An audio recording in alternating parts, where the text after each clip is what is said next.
I would like to take a moment before we get into today's main episode and to talk about my sponsor for the podcast. Podmatch is a new podcasting site dedicated to all podcasters. The platform helps hosts get connected with potential guests to appear on their show, as well as allow guests to find podcasts that will give them a chance to share their story.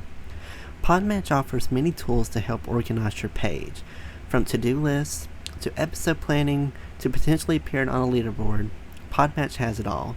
The best part, you have the potential to get paid. And who doesn't like to get paid from home? I like to. With an easy sign up, you can start connecting with podcasters and guests immediately. I have been a part of Podmatch since the beginning of May, and I have got to say that it was the best decision I've ever made because Podmatch helps your podcast grow. It helps you get connected with people that have very interesting, very compelling background stories that are just waiting for their story to be shared. So if you are a host or guest and would like to start building professional relationships, explore more opportunities, and have your story shared, I highly suggest that you sign up with Podmatch today by going to joinpodmatch.com/lethal venom to start expanding your network in seconds. I would like to give another huge thank you to Podmatch for sponsoring this episode. Now on to our main episode, and again, you can sign up at joinpodmatch.com/lethal venom to begin your podcasting journey today. Hello, everyone. Welcome to the Lethal Venom podcast, the show where I talk about anything I want with the honest to God truth, no lies told. Today, I'm joined by Mr. John O'Shea. He is an author and is the author of The Memoir of Madness, which is a memoir depicting his journey with ADHD and dyslexia. And today, he is really here to help share with the world a lot about his story from his childhood until now, as well as introduce his new book, Neurodiversity, which is coming out very soon. So, John, thank you so much. And this is his first podcast, so this is Yeah. his very first podcast being on. So I had the honor of being his first. So we're breaking his interview virginity on here today, or something. Yeah. So, Yeah. John, welcome to the show. Thanks, Noah. Thanks for having me. And some of your guests will notice there's a bit of an accent. So I'm based down in Australia at the moment, although I have an office in the US in Miami. But we're not here to talk about that. We're here to talk about, my journey with ADHD and dyslexia. And the book is actually now live. So it's live on neurospicy.life. So I'm sure you'll be able to put a link in there. And yeah, it's not a long read, and it's not this is what you need to do with the 10 steps and will change your life. It's really about a real life experience and what were the advantages and the disadvantages of being ADHD and dyslexic, because there are both sides of the ledger. It is a superpower, but at the same time, it's also your kryptonite. And so that can make it a struggle in life, and especially in those earlier days in school, it was majorly difficult. It really was, and I struggled every day. And in fact, by the time I'd left school at the age of 24, I was still very illiterate, even though I'd gone to a private school. So, um, and that baggage you do carry with you through life. If you're continually being told that, you're failing, you're no good at reading and writing, you could do it yesterday, but why can't you do it today? You're distracted, you're continually, hyperactive and so forth. And that's probably one of the things is that ADHD is labeled the wrong name. It's not attention and deficit disorder at all. It's actually an overload of information. And so when I say that, what I mean is that we're got thousands of thoughts happening all the time, but they're all very distracting. And so if I was to go down to the shop, by the time I'd got there, I'd probably forgotten what it is that I've gone down there for, but then have gone past the chemist where I should have been going to the hardware. And then I'll go in there and do something in there, and then I'll get back in the car and not even realize I haven't even gone to the hardware. And that's that distracting process that we have to deal with. So in school, it was extremely difficult. It was a continual struggle, and I think that's one of the things that people with dyslexia and ADHD carry for the rest of their lives is that struggle. Because if you're in an environment and you're being sent off there every day, or 5 days a week, and most of that time is sitting in negative environment, eventually that's a baggage that you carry. And I think that's one of the things in life that I've become very comfortable with, and that's failure. Um, and I'm not nervous about failing, but that also means that I'm very, very keen and easy to be able to go into businesses which may be high risk and take risks where maybe others wouldn't take risks. But then at the same time, I may not evaluate those risks once I've gone through them, as well as somebody else that, thinks on a normal linear sort of path. So that's sort of where it all started. And I after leaving school, I went to university and I studied outdoor education and became a skiing and rock climbing instructor. And that was good because it was physical work. So it wasn't so much the reading and writing, although I had to do that at university. But at university, I used to send my reports home to my father's secretary. In those days, you had secretaries. I hope that's not being inappropriate today, but a personal assistant. And she would type them up on a typewriter and then send them back to me. So the amount of energy and time I had to do for planning, where most students just leave it to the night before the exam. Well, I had to do that weeks and weeks before. And so you had to use certain skill sets to allow you to cope in an environment where you knew it was difficult and at times you were going to fail, even though that you knew the work and you could do it, it still put an enormous amount of pressure on your day-to-day life. And that went through whether it was social, whether it was business or whatever it was, those sorts of things happened. So, but I did pass university and it was by the skin of my teeth, but I got through.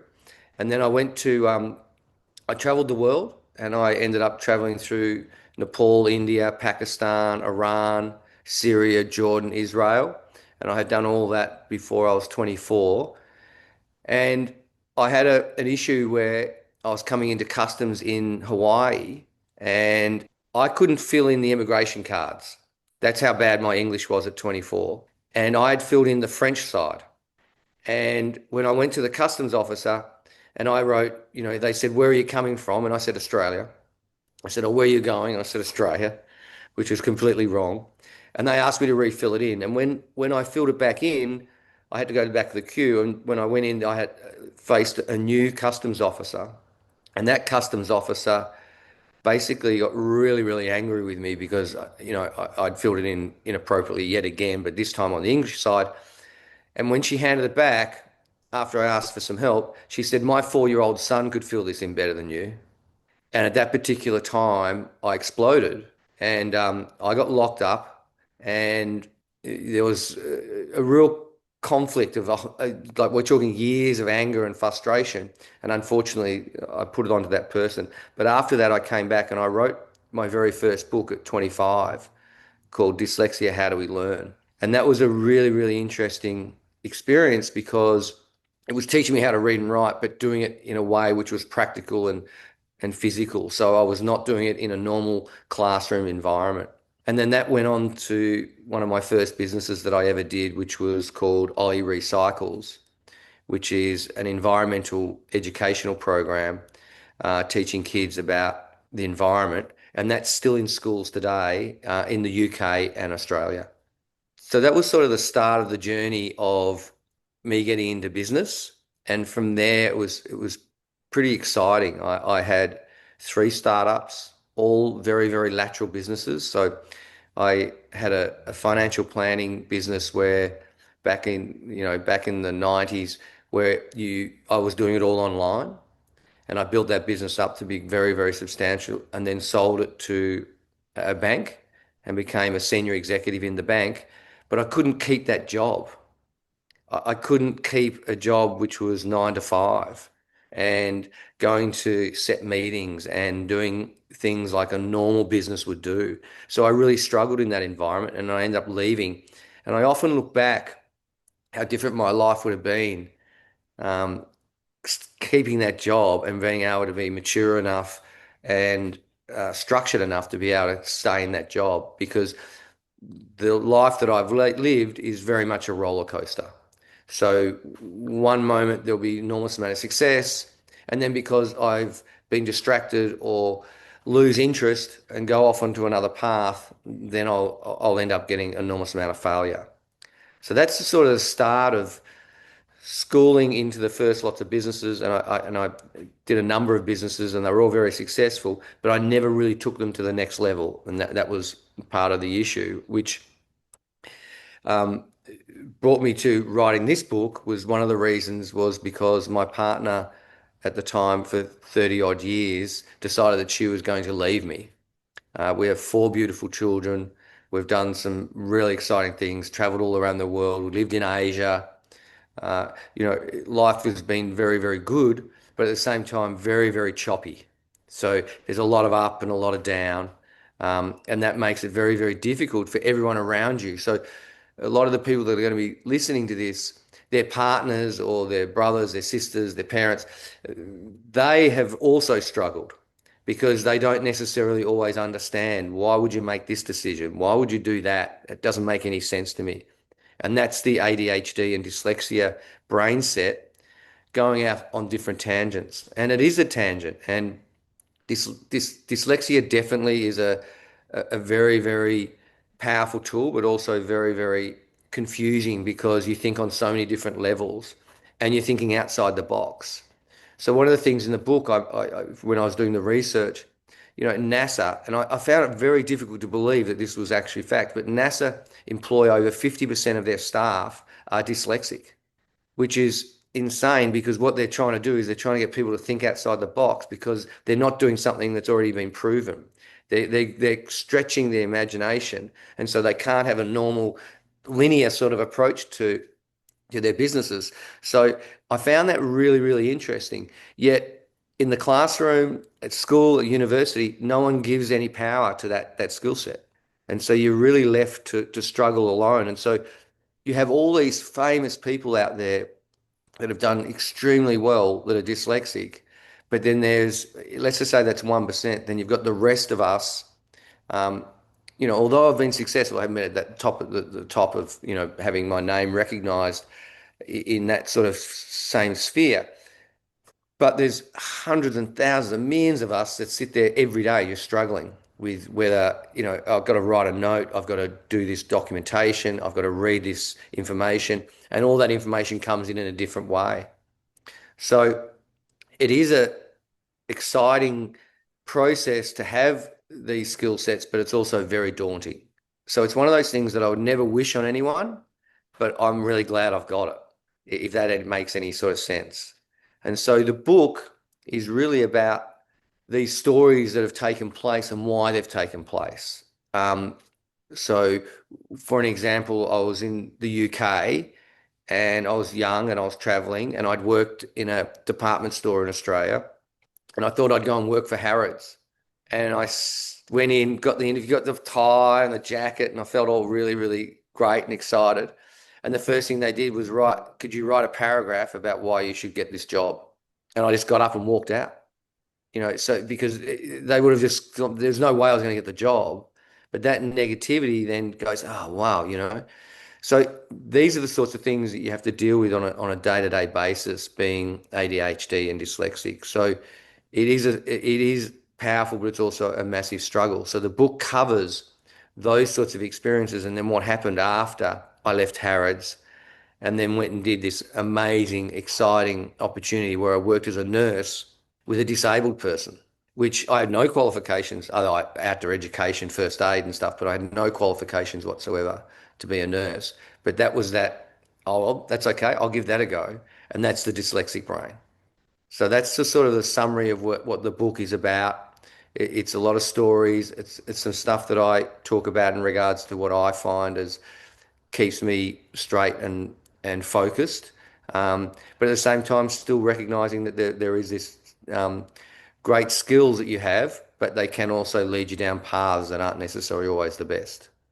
So through this journey, what was kind of some difficult behind the scenes stuff that went into writing your book? Did you kind of have more of a general better idea of how to write the book, or how long did it take you to write the book? So the book was triggered because of the separation, and I went to counselors, I went to therapy, I did all these sorts of things to try and work out, ha, ha, you know, went on to Ritalin, all of those things, but none of it was solving the problem internally for me, why I was making these decisions and why I was so hell bent on being really successful, and then also turning around and going, well, I'll just let it all implode. And so the book was a 2 year process, but it was and it was never meant to be a book. It was a self journey. It was just a journey for me to research, understand, and get the best in-depth knowledge I possibly could of why I was doing certain things at certain particular times. But during that process, what I did was I became very, very focused on doing very, very small steps that would improve my structure. So I'd get up in the morning and I'd have a health drink. Then I'd do some meditation. Then I'd go to the gym. And I made that as a routine that I had to keep doing that every day because that would keep me a lot more balanced than if I just got up, cooked some bacon and eggs, and got straight onto the computer. And so the book taught me to do a lot of that. A lot of the research that I got into the book taught me about different little skill sets that, instead of trying to set 1,000 goals, which you'll never do as a dyslexic or ADHD person, just set one goal. Set one goal and then get that goal to be a routine. And then I'd set another goal. And then that would become the first goal and you could do like one of them was because I was living alone, was making sure my bed was made and all the dishes were done. It sounds simple, but they were very, very structured processes that made me a lot more focused in things that were everyday events that weren't so basic, but I needed to have. Yeah. What's been kind of did you had like a have book people read the book prior to it being released? And if you did, what was some of the feedback you received from people that have read the book already? Okay. Interesting. And also, how did I write the book? I think is an interesting question. So I started writing ideas down about myself and what I felt was right and wrong and all of that sort of stuff, researching, my childhood, my family, um, past friends, lost friends, and looking at all of those experiences. And then I just started writing those down without any structure, any thought. Then I got a co-writer, and I would send the information to a co-writer who was a professional writer. Um, But what was happening was it was coming back in written format, and I was struggling to make any real use of it. So what we ended up doing was I would write what I thought was relevant, and then the co-writer would get on like we're doing right now, and she would interview me, and she would interview me and say, "What do you mean by a superpower? Or what do you mean by, multiple thoughts simultaneously?" And then we would expand that in the interview process. And basically, she would record it and basically type up what I was saying. So verbally, I can explain it. But when I take it from my brain in a piece of paper or a pen or typewriter, it comes out completely different. And so I wasn't getting the message across. So that individual, and on the back of the book, I give her enormous amount of credit for it because going through that interview process with her allowed me to think a lot more deeply and to hear what was actually happening that helped the process a lot more than when I was just writing it down. Because that process of writing it down, it doesn't stick with someone with ADHD or dyslexia. There's an imbalance between when you write it down, there's an imbalance. When you read it, there's an imbalance. But when you speak it or do it, then you hear it.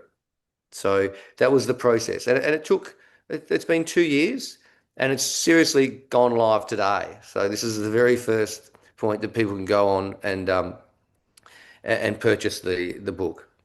What's been one of the biggest lessons you've learned about being an author and how it's like writing with dyslexia?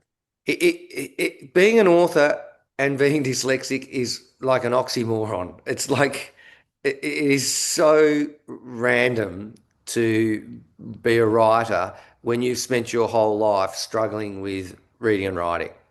And so it is something which I found um, difficult. I don't have any glory about being an author whatsoever. And I know lots of people go, "Oh, I'd love to be able to write a book," and how amazing that is.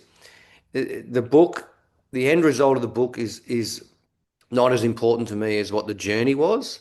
The journey was really, really important. And, you know, if I didn't sell any books, that would be fine. The feedback from a lot of people that have read the book um, was there's a lot of trauma in there. There's a lot of, issues that are happening that people didn't realize. Because on the surface, you would meet me, it would seem fine. I'm quite relaxed. I'm social. I can speak well. I can communicate well with the verbal. But they had no idea that underneath, what's the saying? It's a little bit like a duck. They look very calm on the surface, but underneath their legs are paddling like all hell. That's my life. And so to focus and keep calm and to do all those sorts of things is very difficult. And the book was a great journey. But being an author is not so great.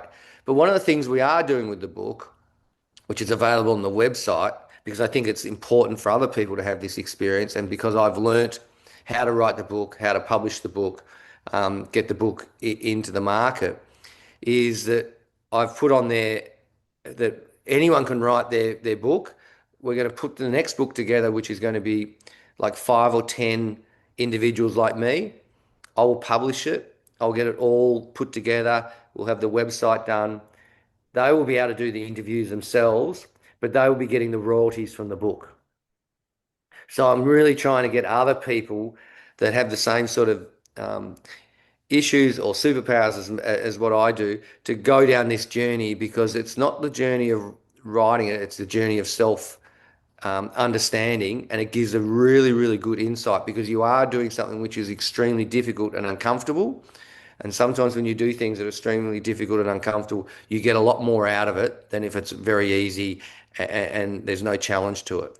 So that's going to be the next stage of the book, that I'm going to open this up for others to be able to write their story, and then we'll publish their story, and then they will receive the benefits from that. What do you want people to know about dyslexia that they might get some easy misconceptions from it? What do you want people to know about dyslexia that they may have misinterpreted or have been not told the whole truth on? So a lot of people think it's about getting words backwards, and you jumble words up, and you see things in a different way, and there's been all these experiences with rose-colored glasses and bigger words and all that sort of stuff. And that is true, and that is definitely the case. But you've also got to think of a dyslexia is on different levels. So if you imagine there's 1 to 10, and 10 is the most dyslexic you can be, and 1 is a little bit dyslexic. A lot of people claim that they're dyslexic, but they may only be just jumbling up a little bit of their information. But the true understanding of dyslexia is that the ideas are on multiple levels simultaneously, and that can be very, very powerful, or it can be very, very confusing. So I'd sort of describe it as like a car park, that I could say to you, I'm wearing a green jumper with a red shirt on it, a red shirt. That could be said to a dyslexic person, a jumper. So you have all of these sweater, coats, jackets, red, blue, orange, pink. And so you're going all over the shop. And so when you're having conversations with people, they look at you sometimes and go, "Oh, I don't understand what you're talking about." You're not on point. You're not staying focused. You're not clear about your message. It's because there's so many bits of information that are flying in, you sometimes get lost to stay focused. That also then means that you can think very, very laterally about certain things that other people wouldn't see. So if you've been trained to read and write and maths and school and everything's very easy for you, then you think in a certain way, like an accountant or a lawyer or an engineer. I'm sure there's few of them, but there's not many that are dyslexic in those sorts of fields. Okay, it's more the entrepreneurial, um, out there, self-employed type of individual because they struggle in the mainstream. The other thing that I find absolutely surprising, and still today, if I do a spelling mistake and I don't, I could write the word dyslexia three different ways in one paragraph. To me, I'll see it spelt correctly. And so you don't recognize the spelling mistake at all. You don't recognize that you've missed a full stop. You don't recognize that there's meant to be a punctuation. The start of the word needs to be a capital. You just don't see it. Your brain actually fills in the gaps. And so when you're seeing words, you may start and get the first bit of the word, and then you just throw an end on it that sort of blends in with what you're trying to achieve. And that's part of the overall problem. And that's why there's a misconception on that mixing the words up. It's your brain just doesn't see it. It fills in the space, which in a written format. So when you're reading something, it jumbles, and then when you're writing something, it jumbles. But it's interesting because people will still be very, very critical. Although now with ChatGPT, which I love, all the technology we have today is amazing, and everyone should be using as much of it as possible. Um, and even in the schools, they should be allowing it to be freely available, like a calculator. I know that originally calculators were frowned upon. Now it's commonplace. The same with this technology because it's important that these people that struggle with this are actually given the tools allowed to use it, just not extra time in class or the exam. But it is still amazing how many people will frown at me or look at me as if I'm not normal because I have spelling mistakes. And that's still in today, and so you call that racism in a certain way, or whatever you want to label it. But people still have very, very strong opinions that if you can't read and write or spell properly, then you have a lower education than someone else. Yeah, a lot of people tend to really judge when it comes to those kind of disorders because of how it is perceived and portrayed as, and I think it's not true. I think your story is one example of kind of breaking that stereotype because I know a lot of people that are probably dyslexic probably would never be able to write a book and have it Yep. published. So, do you see kind of your self writing more books in the future, or has this been kind of I want to write one book, I want to write and tell my story about what I've been through and kind of get that published? What's kind of some future goals you want to? So the next one, which I've already put in, is on the website. I'm going to help others publish their story because it's very daunting. If you've struggled with reading and writing all your life, but you have some great stories and you'd love to tell them, or you'd love to be able to tell your kids or your partner about these struggles, or you want to study these struggles, then I'm giving them the platform to be able to do that at no cost. I'll publish it all, and the royalties will be given back to the individual stories that get chosen to be in there. And then they might be a couple of pages, they may be 100 pages. It really doesn't matter. There's no rules to how they write it. So that would be the next thing. But my real next project that I'm working on at the moment is I want to do a lateral thinking course for schools. I want to teach them how to use this skill set. So if you imagine if today, I know I went to careers counsel when I was at school. They said I should go and work in the Antarctic. Now, they might have been right, actually, but at the time it was like, God, they're shipping me off to the Antarctic, how mean and cruel. But there's nothing there saying in schools, how do you actually magnify, how do we actually work out to teach these kids how to use these superpowers and to get a job at NASA? Like, do you imagine how many people would be sitting in school? You've either got the ultra, ultra intelligent person who's the top of the top that works at NASA, and then the person that can't read and write is being employed by NASA. That's pretty exciting sort of spectrum. But there's nothing in school that teaches that bottom person how to think laterally.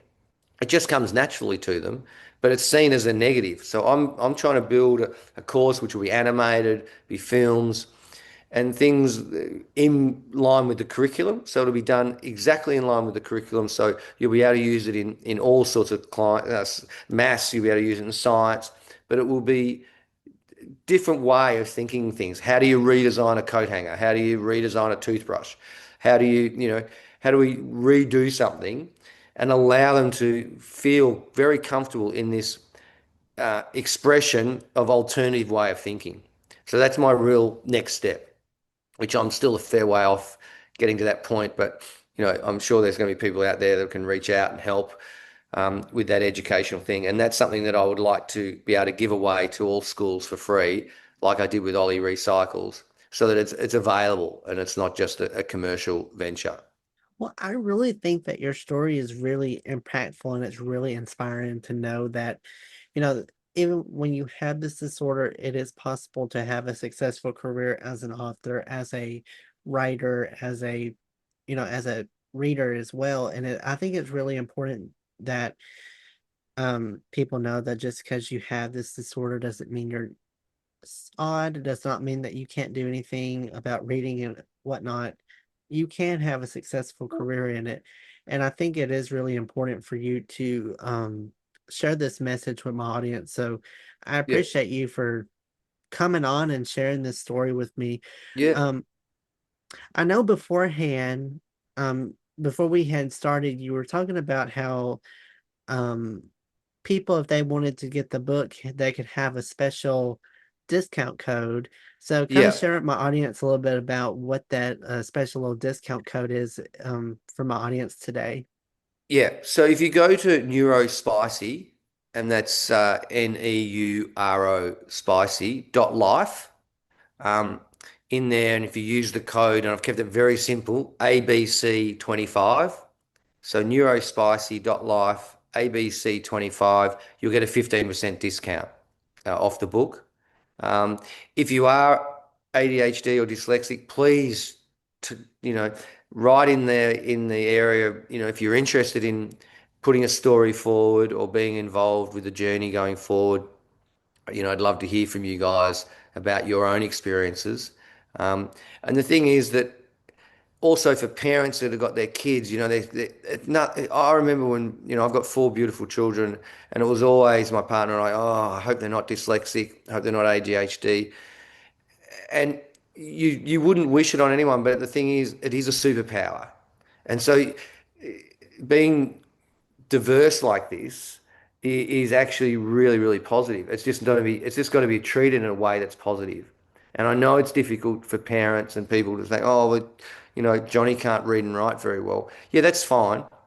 Find out what they can do, find out what they are good at, and then start building off that. And that's just the confidence. And so I know it's daunting and it's difficult to look at it when your child's struggling at school, but there is also an enormous amount of advantages that they have over a lot of other people. And if you look at the top CEOs in the world, all dyslexic, top, entrepreneurs, dyslexic, ADD, and we're talking about 30 to 40% of them. We're not just talking about one or two. You can look at all of across the whole industry, and we're talking about the top companies all the way down. So there's an entrepreneurial skill that they need to be able to tap into, and I think that's really, really important. And I've been successful, but nothing as successful as some of them. But at the same time, I still think that the message should be, this is not a problem. This just needs to be understood. And if you can get to understand it better, you'll see that your child is actually very, very lucky. Well, John, I've appreciated you so much for coming on the show today and sharing your story. If people want to, if they would like to connect with you on social media as well as get updates about anything that you have coming up, where can they find you all Well, at? if you just go through the website, then all the links are on there, all of the Instagram, all of those sorts of things, Facebook and so forth. But probably the website's the best. It has a direct link through to me on email. I'll see it all there.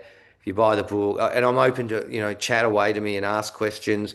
I probably in the future, once we get a little bit of traction, I might open up to do some podcasts myself for people to ask questions and just say, this is what I'm experiencing. How would you address that? But that's probably a fair way down the track. I'm still, still at the very, very beginning. Like this is the very, very beginning. So it's exciting, Noah, that you've had me on board, and I appreciate that so much.